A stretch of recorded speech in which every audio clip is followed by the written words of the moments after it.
और चलिए अब नजर डालते हैं यूपी उत्तराखंड में आज किस तरह की हलचल रहने वाली है। बात सबसे पहले यूपी की कर लेते हैं, क्या खास यहाँ रहने वाला है। सीएम योगी का आज बुंदेलखंड दौरा है। सुबह 11 बजे झांसी में आईसीसी सेंटर का निरीक्षण वो करने जा रहे हैं। सुबह 11:20 पर ऑफिसर्स के साथ मीटिंग होगी और करीब 1:15 बजे स्थलीय निरीक्षण करने की तैयारी। स्थलीय निरीक्षण के बाद झांसी से सीएम योगी बांदा रवाना हो जाएंगे और 3:25 पर बांदा में आईसीसी सेंटर का वो निरीक्षण करेंगे। यहां पर अधिकारियों के साथ ताजा हालात की समीक्षा भी करेंगे और बांदा में शाम 5:10 पर गांव के स्थलीय निरीक्षण के लिए निकलेंगे सीएम योगी। वहीं दूसरी तरफ बात लखनऊ की करें तो आज से लखनऊ में कोरोना मरीजों के उन तीमारदारों को फ्री में भोजन देने की तैयारी है जो कि जरूरतमंद है। उन्हें एलडीए निःशुल्क दोपहर और रात्रि का भोजन उपलब्ध कराएगा। डीएम और एलडीए उपाध्यक्ष अभिषेक प्रकाश ने ये जानकारी दी है।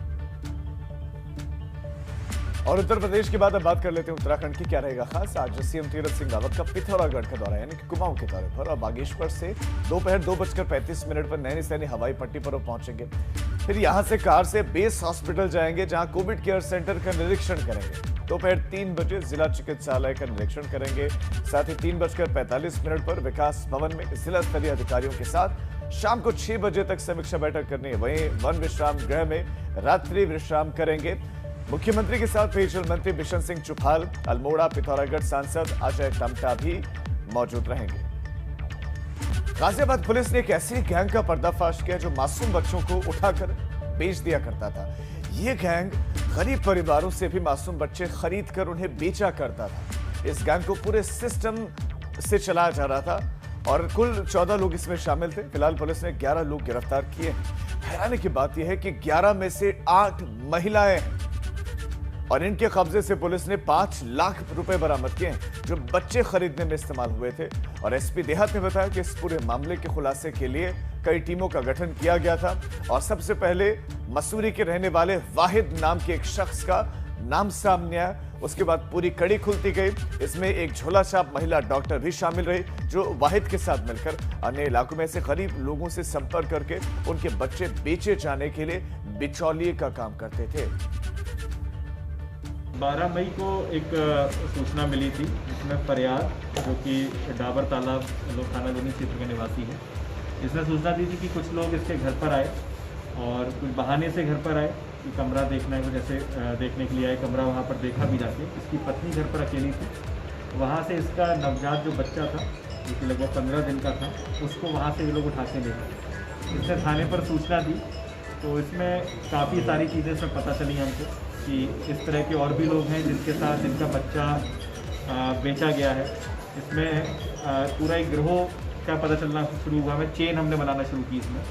तो इसमें इम्पॉर्टेंट चीज़ में ये थी कि ये लोग उनको टारगेट करते थे जो कि गरीब परिवार होते हैं, उन लोगों को लालच देके कि आपका बच्चा हम बिकवा देंगे इस तरह से। प्रदेश सरकार कोरोना की जंग को जीतने के लिए युद्ध स्तर पर कई तरह के अभियान चला रही है। योगी सरकार का लक्ष्य है कि अधिक से अधिक लोगों को कोरोना की वैक्सीन लगाई जाए। इसके लिए बड़े पैमाने पर अभियान शुरू किया गया, लेकिन कुछ जिम्मेदार अधिकारियों की उदासीनता के कारण सरकार की इस मंशा पर पलीता लगा हुआ है। बस्ती के साऊघाट ब्लॉक के जमदाशाही गांव में एक वैक्सीनेशन सेंटर बनाया गया है ताकि आसपास के गांव के लोगों का भी आसानी से यहां पर टीकाकरण हो सके। सरकार के वैक्सीनेशन अभियान की हवा यहां पर पिछले 1 महीने से निकली हुई है।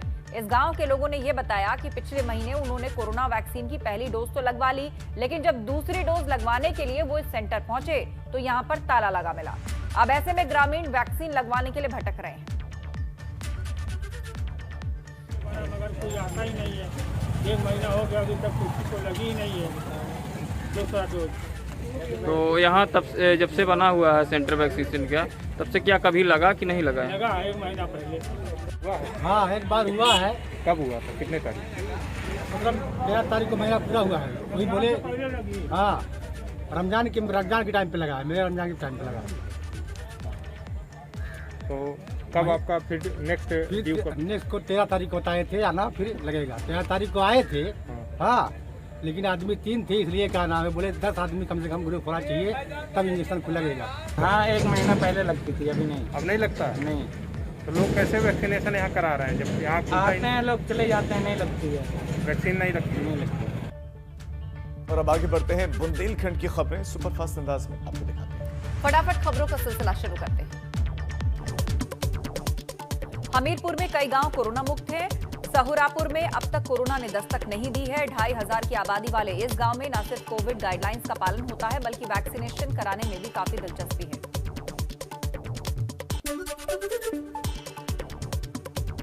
जालन में बारातियों से भरी हुई बस और ट्रक में जोरदार टक्कर हो गई। दोनों गाड़ियां बेकाबू होकर खाई में गिर गई। हादसे में 7 बारातियों के घायल होने की सूचना है। ललितपुर में अन्नपूर्णा सेवा संघ ने एक अच्छी पहल की है। गंभीर कोरोना मरीजों के लिए ऑक्सीजन के 40 बड़े सिलेंडर जिला अस्पताल को दिए गए हैं।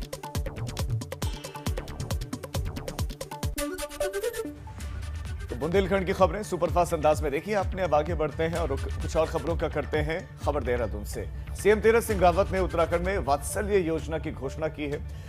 ये योजना उन अनाथ बच्चों के लिए है जिन्होंने कोविड-19 के संक्रमण से अपने माता पिता को खोया है।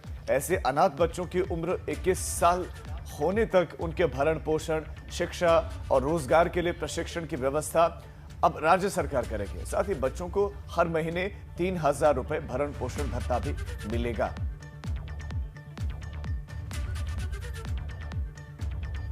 तो कोरोना से जिनके माता पिता का निधन हुआ है, जिन बच्चों के माता पिता का निधन हुआ है, तो 21 साल तक उनको कुल मिलाकर सरकार संभालेगी। उनकी शिक्षा, उनकी सेहत, उनके भरण पोषण की जिम्मेदारी सरकार की होगी और भरण पोषण के लिए जो खर्चा दिया जाएगा वो 3000 रुपए होगा प्रति माह। उत्तराखंड में कोरोना के मामले में काफी कमी दर्ज की जा रही है। पिछले 24 घंटे के भीतर कोरोना के 2903 नए मामले सामने आए, जबकि कोरोना से 64 लोगों की मौत हुई। बीते 24 घंटे में 8164 मरीज अस्पताल से डिस्चार्ज हुए और अभी भी 17,919 लोगों की रिपोर्ट आना बाकी है। जिलेवार कोरोना के मामलों की अगर बात करें तो अल्मोड़ा में 221 केस इस वक्त हैं, बागेश्वर में 40, चमोली में 160, चंपावत में 89, तो देहरादून में 610 कोविड के केसेस हैं। हरिद्वार में 465, नैनीताल में 256, पौड़ी में 297, पिथौरागढ़ में 112, रुद्रप्रयाग में 131, टिहरी में 281, तो ऊधम सिंह नगर में 183 केस हैं। उत्तरकाशी में 58 मामले सामने आए हैं।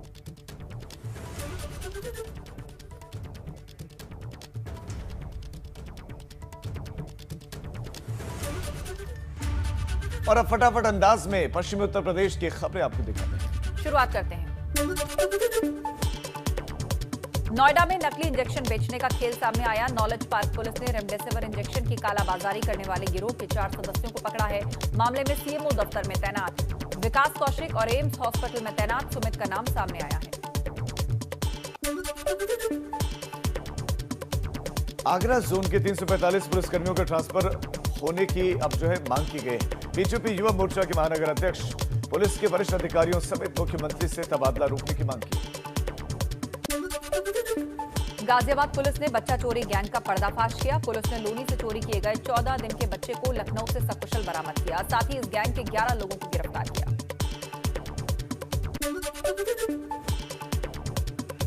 बागपत में शहीद अभिनव चौधरी को अंतिम विदाई दी गई। उनके पार्थिव शरीर को जो है उनके पैतृक गांव में लाया गया और पुसार पहुंचते ही जनसैलाब उमड़ पड़ा। सैनिक सम्मान के साथ अंतिम संस्कार किया गया। पुसार गांव के रहने वाले अभिनव मिग 21 के दुर्घटनाग्रस्त होने की वजह से शहीद हो गए। मेरठ में प्रेम प्रसंग का विरोध करने पर बहन ने भाई की हत्या कर दी और बेगुनाह युवकों को फंसाना चाहा, लेकिन पुलिस की तफ्तीश में बहन की साजिश का खुलासा हो गया। पुलिस ने कातिल बहन और उसके प्रेमी को गिरफ्तार कर लिया है।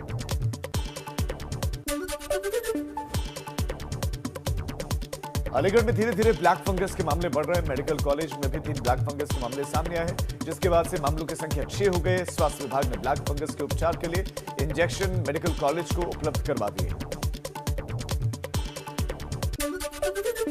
मैनपुरी में अब पुलिस को अहम जिम्मेदारी मिली है। पुलिस को गंगा घाट पर आए शवों को अंतिम संस्कारों का लेखा जोखा रखने का काम मिला है। पुलिस कर्मियों को शमशान घाट पर रोजाना आने वाले शवों की संख्या गिनने के भी निर्देश मिले।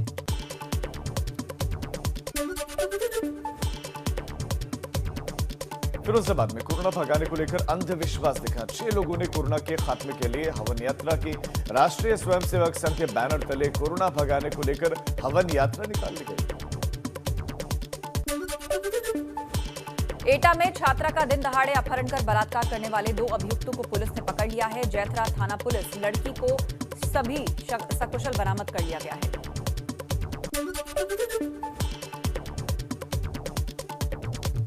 मथुरा में पुलिस पर पथराव करने वाला एक आरोपी गिरफ्तार कर लिया गया और 20 अप्रैल को मुरलिया गांव में पुलिस पर हमला किया गया था, जो कोविड गाइडलाइंस का पालन करवाने के लिए वहां पहुंची थी। तो पश्चिमी यूपी से सभी खबरें आपने जानी और अब अगली खबर की ओर हम बढ़ेंगे। उत्तराखंड में ब्लैक फंगस के बढ़ते मामलों को देखते हुए सरकार ने इसे महामारी घोषित कर दिया है। प्रदेश सरकार की तरफ से अब आदेश जारी कर दिया गया है। स्वास्थ्य सचिव पंकज कुमार की ओर से आदेश जारी हुआ है। दरअसल उत्तराखंड में ब्लैक फंगस के केस लगातार सामने आ रहे हैं, मामले बढ़ रहे हैं, मगर प्रदेश में ब्लैक फंगस के इंजेक्शन की कमी है। तो उत्तराखंड में किस तरह ब्लैक फंगस के मामले बढ़ रहे हैं, जिसके चलते अब इसे महामारी घोषित कर दिया गया है। प्रदेश के कई जिलों में इसके केसेस हैं। तेजी से ब्लैक फंगस के मामले बढ़ते जा रहे हैं उत्तराखंड के अंदर, लेकिन बड़ी बात यह है कि इससे निपटने के लिए जो इंजेक्शन चाहिए होते हैं, कहा जा रहा है कि उसकी कमी है प्रदेश के अंदर। स्वास्थ्य सचिव पंकज कुमार ने आदेश जारी किया है, महामारी घोषित किया गया है ब्लैक फंगस को उत्तराखंड में।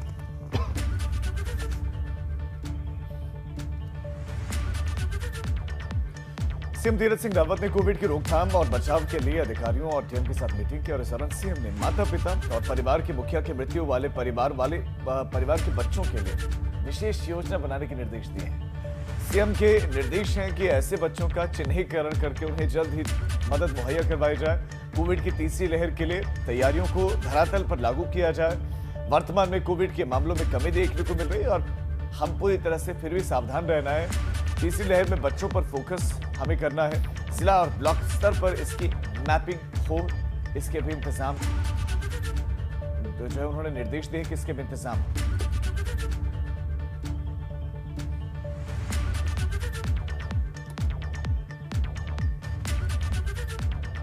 हरिद्वार जिला प्रशासन ने हर की पैड़ी पर अस्थि विसर्जन और शमशान घाटों पर अंतिम संस्कार के लिए आने वाले लोगों के लिए नई गाइडलाइन जारी की है, जिसका असर भी देखा जा रहा है। अस्थि विसर्जन के लिए अधिकतम 4 लोगों को आने की अनुमति है। अंतिम संस्कार के लिए 20 से ज्यादा लोग हरिद्वार नहीं आ सकेंगे।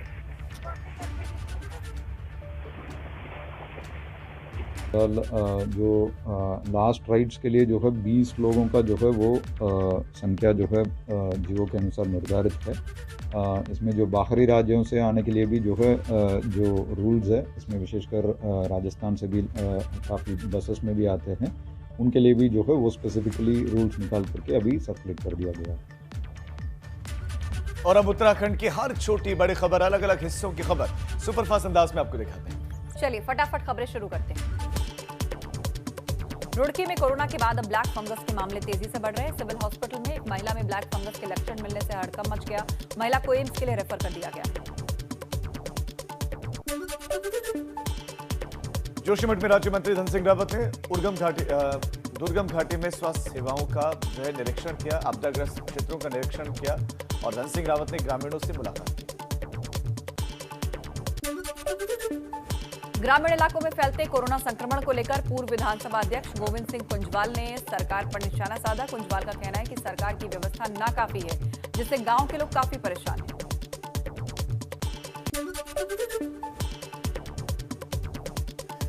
देहरादून में दवाइयों और इंजेक्शन की कालाबाजारी करने वाले 2 वार्ड बॉय को पुलिस ने गिरफ्तार किया और दोनों मरीजों के डिस्चार्ज होने के बाद उनकी बची हुई दवाइयों को दूसरे मरीजों को महंगे दामों पर बेचते थे। पौड़ी में कोरोना की तीसरी लहर को लेकर विशेषज्ञों की संभावनाओं ने स्वास्थ्य विभाग की चिंता बढ़ा दी है। सीएमओ ने स्वास्थ्य विभाग को तीसरी लहर को लेकर अब चौकस रहने के निर्देश दिए।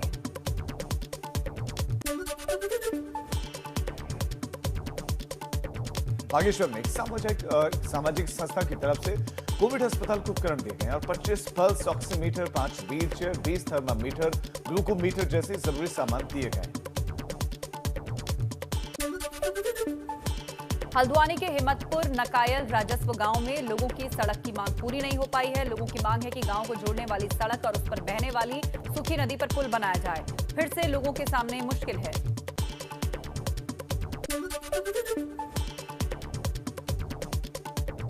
रुड़की के मंगलौर में किसान सेवा समिति में 7 कर्मचारियों की अवैध तरीके से नियुक्ति का आरोप है और इसे लेकर किसानों ने समिति के दफ्तर पर प्रदर्शन किया और मामले की जांच की मांग की है। हरिद्वार के रिहायशी इलाकों में जंगली जानवरों का निकलना जारी है। कनखल थाना क्षेत्र में एक घर की छत पर गुलदार दिखने से हड़कंप मच गया। अब इलाके के लोगों के बीच में दहशत है।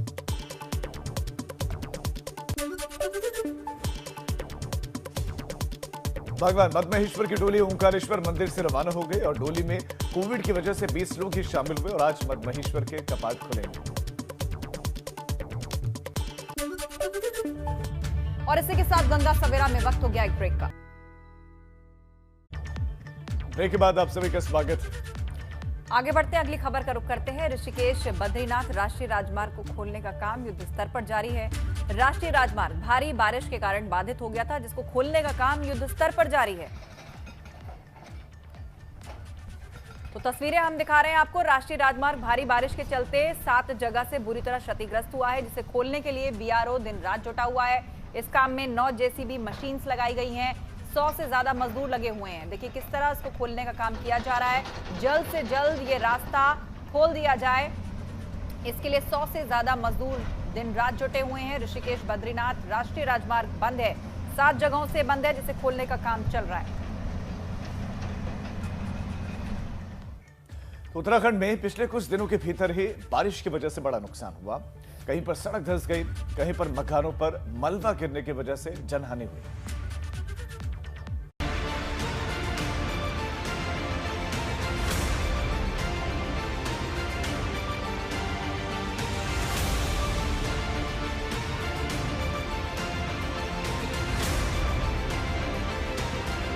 मूसलाधार बारिश के बाद चंपावत में शारदा नदी उफान पर है। नदी के उफान में खनन काम में लगे मजदूर का परिवार फंस गया। एक ही परिवार के 9 सदस्य नदी के बीच बने टापू पर फंस गए। प्रशासन की टीम ने रेस्क्यू चलाकर किसी तरह से इन मजदूरों का रेस्क्यू किया। 11 घंटे बाद टापू पर फंसे सभी 9 लोगों को सकुशल निकाल लिया गया। बारिश की वजह से लक्सर में नील धारा गंगा का जलस्तर बढ़ जाने से नदी के किनारे बसे लोगों की परेशानी बढ़ गई। नदी का जलस्तर बढ़ने से करीब 60 लोग फंस गए। प्रशासन, जल पुलिस और एनडीआरएफ ने बोट की मदद से इन लोगों को रेस्क्यू किया। प्रशासन का कहना है कि लोगों को जलस्तर बढ़ने की जानकारी पहले ही दी गई थी, मगर लोग फिर भी अलर्ट नहीं हुए।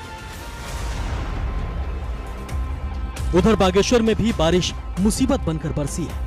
गुनाकोट में एक मकान के ऊपर पेड़ गिर गया, जिससे मकान में रह रहे 9 लोग घायल हो गए, जबकि 2 लोगों की अस्पताल में इलाज के दौरान मौत हो गई।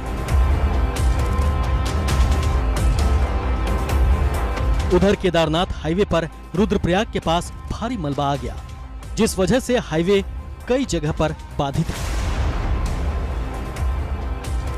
उधर भूस्खलन के कारण हाईवे के फाटा के पास सरकारी भवन का हिस्सा धंस गया। अभी एक दिन पहले ही एक वाहन मंदाकिनी नदी के उफान में फंस गया था। गनीमत रही कि चालक की जान बच गई। बारिश उत्तरकाशी में भी मुसीबत बनकर बरसी है। बारिश की वजह से गंगोत्री नेशनल हाईवे पर पड़ेथी गांव के नीचे बड़ी दरार आ गई, जिससे कई घरों पर खतरा मंडरा रहा है। पिथौरागढ़ में भी बारिश मुसीबत बनकर बरसी है। रामगंगा नदी उफान पर है। बारिश की वजह से आवाजाही के लिए बना लकड़ी का पुल बह गया। नदी पर बना झूला पुल 2008 की आपदा में बह गया था। तब से ग्रामीण आवाजाही के लिए लकड़ी के पुल का इस्तेमाल करते थे। एबीपी गंगा के लिए पिथौरागढ़ से योगेश, बागेश्वर से हिमांशु, रुद्रप्रयाग से रोहित, लक्सर से श्याम, उत्तरकाशी से दिग्वीर के साथ चंपावत से अनुज की रिपोर्ट। और चलिए अगली खबर का रुख करते हैं। हल्द्वानी से महज 8 से 10 किलोमीटर दूर पे बसा है हिम्मतपुर नकायल राजस्व गांव में आता है और गांव के लोग पिछले लंबे समय से सड़क की मांग कर रहे हैं, मगर इनकी मांग पूरी नहीं हो रही है। लोगों की मांग है कि गांव को जोड़ने वाली सड़क और उस पर बहने वाली सुखी नदी में पुल बन जाए, लेकिन अपने हकीकत में ना बदल पाए। गांव की कई पीढ़ी इस इंतजार में कई साल गुजार चुकी है। मॉनसून सीजन करीब है और ऐसे में लोग सहमे हैं कि अगर नदी उफान पर होगी तो वो कैसे दूसरी तरफ पहुंचेंगे। यहाँ सबसे ज़्यादा समस्या पुल की है। अब जब मानसून के आते ही यहाँ आवागमन रुक जाता है, जिससे आने जाने में बहुत परेशानी हो जाती है। और कोविड-19 को देखते हुए अभी तक तो ऐसा कुछ नहीं हुआ है। मान लो अगर किसी की तबीयत खराब हो जाती है तो उसे कैसे ले जाया जाए, इसमें सबसे ज़्यादा समस्या है पुल की। हर साल बारिश की वजह से हरिद्वार के किसानों को नुकसान काफी होता है, खासकर मानसून सीजन के दौरान। किसानों की फसलों को बड़ा नुकसान होता है और इस बारिश से किसानों की चिंताएं बढ़ी है। मगर ये बारिश ऊंचाई वाले इलाकों में खेती करने वाले किसानों के लिए फायदेमंद भी रही है। किसानों का कहना है कि इससे उनकी फसलों को सिंचाई के लिए पानी मिल गया है। काफल के लिए भी ये बारिश अच्छी बताई जा रही है, हालांकि तूफान थोड़ा सा नुकसानदायक है। अगर ज्यादा तगड़ी बारिश हो रही तो ये उससे नुकसान हो जाता है, बाकी तो हल्की बारिश से कोई नुकसान नहीं है। क्या नुकसान होता है, किस चीज़ से? जैसे मान लो धनिया वगैरह हुआ और लौकी हुई, वैसी लोटन हुई तो उनको तो नुकसान हो जाता है, बाकी तो और कोई नुकसान नहीं है। बारिश का फायदा ही है, कोई दिक्कत। उधर रुड़की में युवक की फायरिंग करते हुए एक वीडियो सोशल मीडिया पर वायरल हो रहा है। बताया जा रहा है कि आपसी रंजिश और लेन देन को लेकर ये फायरिंग हुई थी।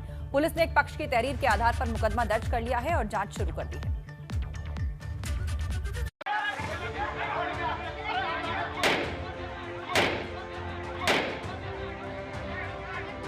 रुड़की में सरेआम फायरिंग की ये वीडियो लोगों में कम होते मित्र पुलिस के खौफ को बयां कर रहा है।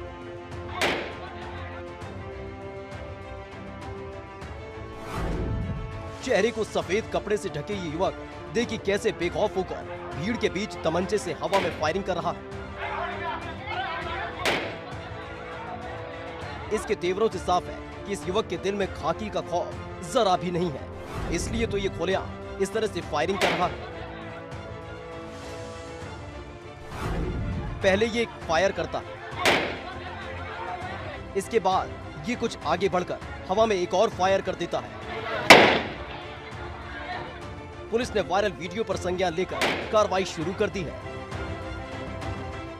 लेन देन का प्रकरण है जिसमें लेकर एक वीडियो जो वायरल हुआ है उसमें एक पक्ष द्वारा तहरीर दी गई, जिसमें अभियोग पंजीकृत कराया गया, उसमें विवेचना की जा रही है, कार्रवाई की। बताया जा रहा है कि दोनों पक्षों के बीच आपसी रंजिश चली आ रही थी। इसी रंजिश में ये युवक फायरिंग कर रहा है। इसकी फायरिंग से गांव में दहशत फैल गई। एबीपी गंगा की रुड़की से विनीत त्यागी की रिपोर्ट। कोरोना कर्फ्यू की वजह से पहाड़ में रोजगार की दिक्कत हो रही है और इस बीच में बड़कोट में एक शख्स मशरूम की खेती करके न सिर्फ अपने लिए रोजगार पैदा कर रहा है बल्कि कई और लोगों को भी रोजगार दे रहा है। नौगांव ब्लॉक के हिमरोल गांव में किसान लोगों को मशरूम उत्पादन के बारे में जानकारी दे रहे हैं।